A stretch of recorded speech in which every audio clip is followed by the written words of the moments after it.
মন খারাপ করো না, আল্লাহ কপালে ছেলে পেলে রাখে নাই, মাইনে নাও। মহাজন। কে? মানিক? জি। আসো আসো, আসসালামু আলাইকুম। ওয়ালাইকুম সালাম। আরে মানিক, এত ডিম পাইলা কই? আমার মুরগির ডিম, তিলিসমতি কারবার, পীরের দোয়ায়।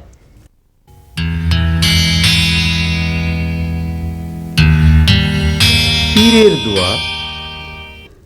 হ্যাঁ হুজুর। আপনি বাবি সাহেবরে নিয়ে পীরের কাছে যান, আপনার মনের আশা পূর্ণ হইব। আসসালামু আলাইকুম হুজুর।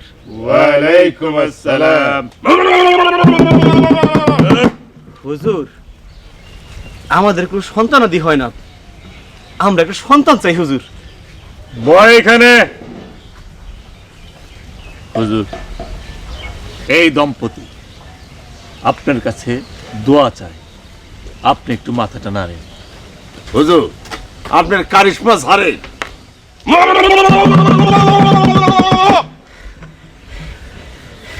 হুজুর মাথা নাড়ছে, তোদের কোলে সন্তান আসবে। পোয়াতির প্রথম লক্ষণ বমি করা।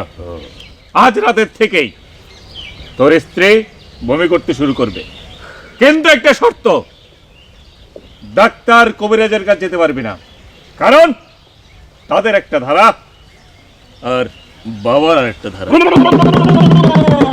এই যে আজ থেকে হুজুরের ধারাই আমার ধারা।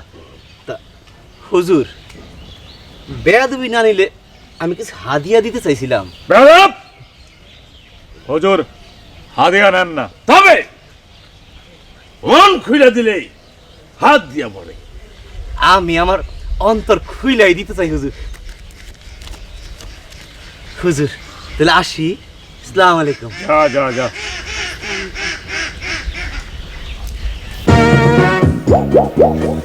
আইসেন, আসার সময় বাস নিয়ে আইসেন।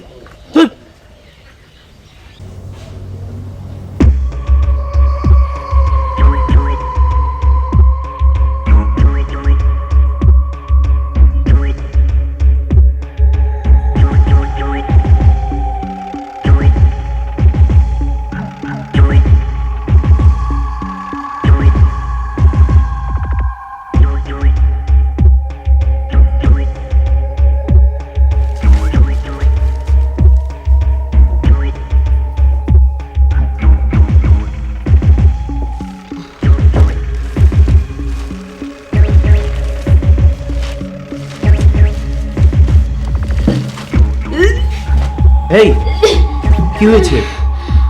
আমার না কেমন কেমন যেন লাগছে। কেমন লাগছে? আরে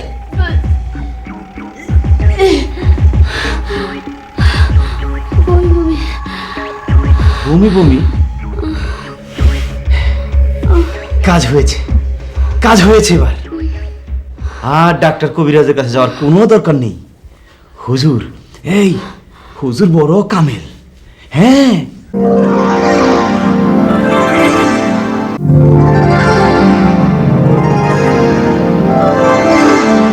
শায়লাকে সংবাদটা সকালে দিতে হবে, শায়লা খুব খুশি হবে। কি বুঝতে পেরেছো কিছু?